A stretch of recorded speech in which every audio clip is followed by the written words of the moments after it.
Salutare! Cum păstrăm cartofii peste iarnă, dar și ce temperatură ar trebui ca să avem un loc unde ținem cartofii și unde este cel mai bine ca să-i ținem și cum procedăm? Haideți să vedem, dragi prieteni, împreună și vizionare plăcută în continuare!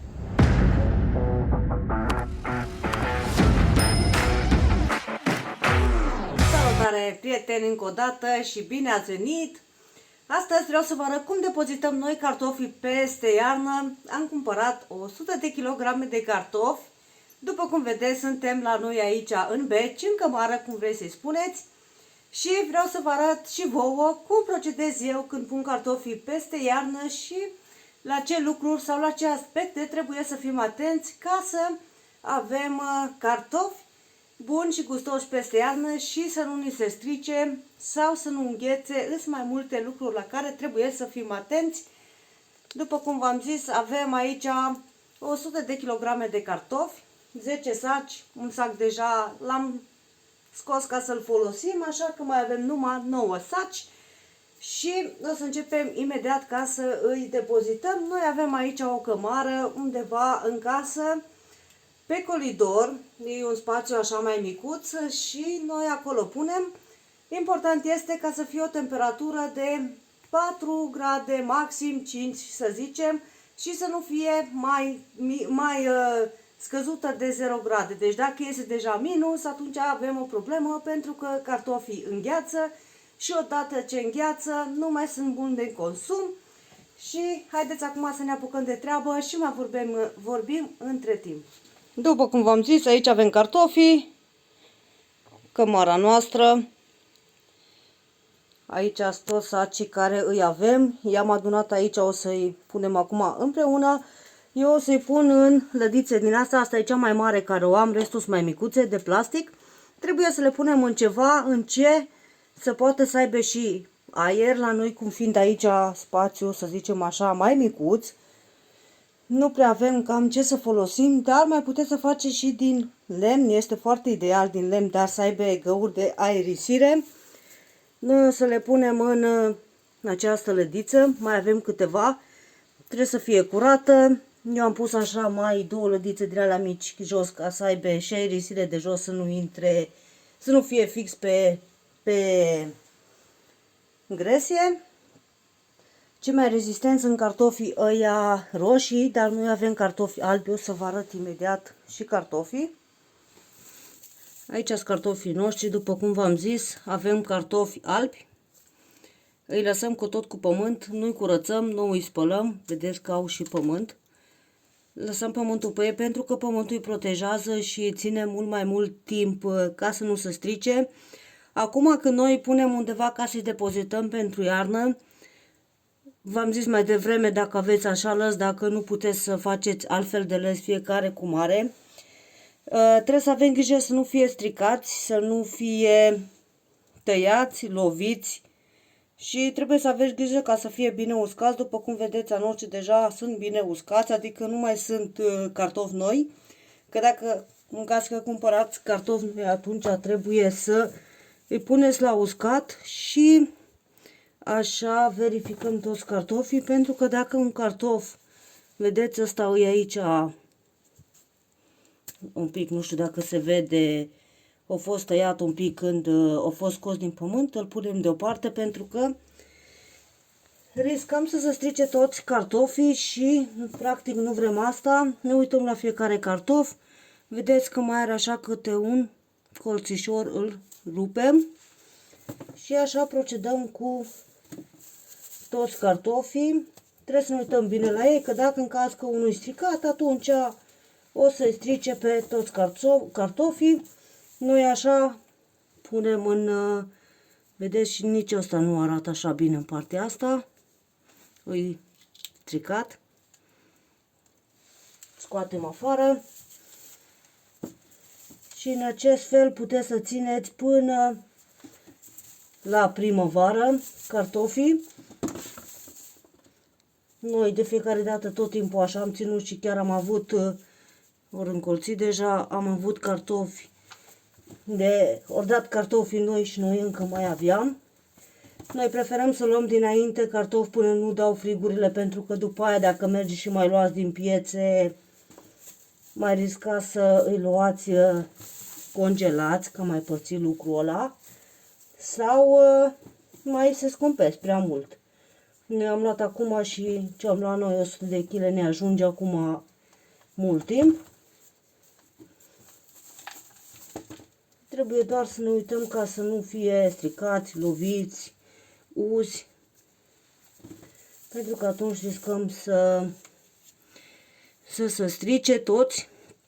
Și încă un lucru foarte, foarte fain la cartofii care îi țineți voi așa, dacă în caz că aveți grădină și vreți să plantați la anul cartofi, noi acum 3 ani când am pus grădina, cu 2 ani am mai avut și nici anul trecut, acum 3 ani când am pus cartofi de mai mari ca ăștia, erau așa cât pumnul, i-am pus în pământ, aveau deja colțuri, erau încolțiți bine, i-am tăiat în bucăți și am pus în pământ, unii am mai pus așa întregi și vreau să vă spun că din așa un cartof mi-au ieșit câteva cuiburi și vreau să vă zic că au fost extraordinar și n-am mai cumpărat sămânță, mai ales dacă aveți voi cartofi și cartofii sunt colțiți, îi puneți deoparte dacă vreți și puteți să-i lăsați pentru pus în grădină, este extraordinar această metodă și plus de aia aveți mult mai repede cartofi decât dacă ați cumpărat din aia noi de sămânță.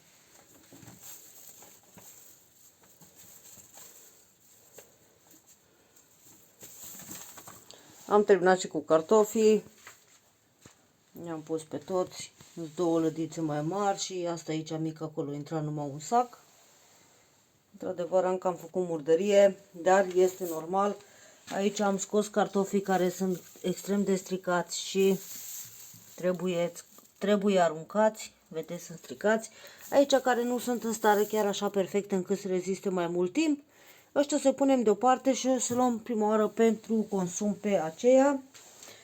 Trebuie să aveți grijă, dragi prieteni, ca să nu înghețe cartofii, pentru că dacă cartofii îngheață o să vedeți că se albesc și se face coaja verde, atunci este toxic pentru consum și pentru oamenii, dar și pentru animale, conține salurină și alte substanțe care pentru noi oamenii, dar și pentru animale sunt toxice. Dacă în caz că aveți un cartof sau 2 care în caz că se strică, o să simțiți un miros puternic, să simte. Eu am găsit 2 cartofi care, vedeți cum e acolo și direct se simte mirosul. Deci dacă simțiți acel miros, atunci să vă puneți să verificați cartofii. După un timp când vedeți că sunt mulți cartofi încolțiți, puteți să le rupeți colțurile, ar fi ideal.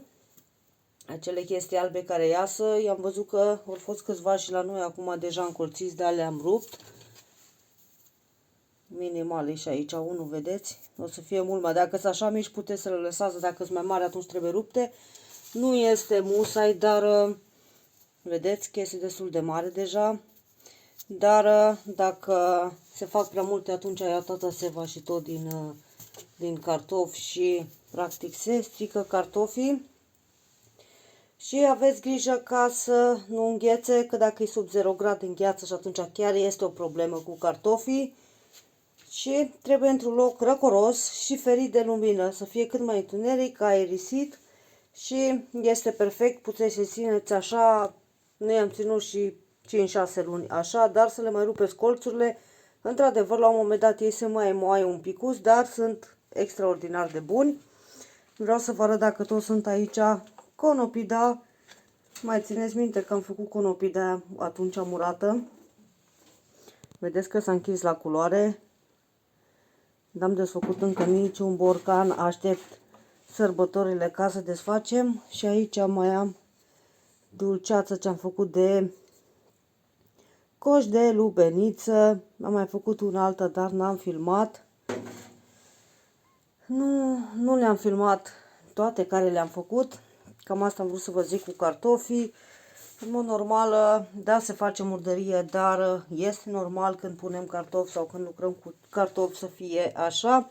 Și aveți grijă că dacă vreți să puneți pentru sau să țineți cartofii mai mult timp, să zicem așa, nu neapărat peste iarnă, dar dacă vreți să țineți cartofii, nu știu, ați luat un sac de cartofi și vreți să țineți o lună, o lună jumate sau 3 săptămâni, atunci aveți grijă să nu cumpărați cartofii care sunt spălați, care îi găsiți în marketuri frumos, spălați, curățați, fără pământ, fără murdărie pe ei. Acei cartofi care sunt spălați nu rezistă așa de mult ca și cei cu pământ, de aia este bine să luăm cu pământ și mai medii, nu așa mari.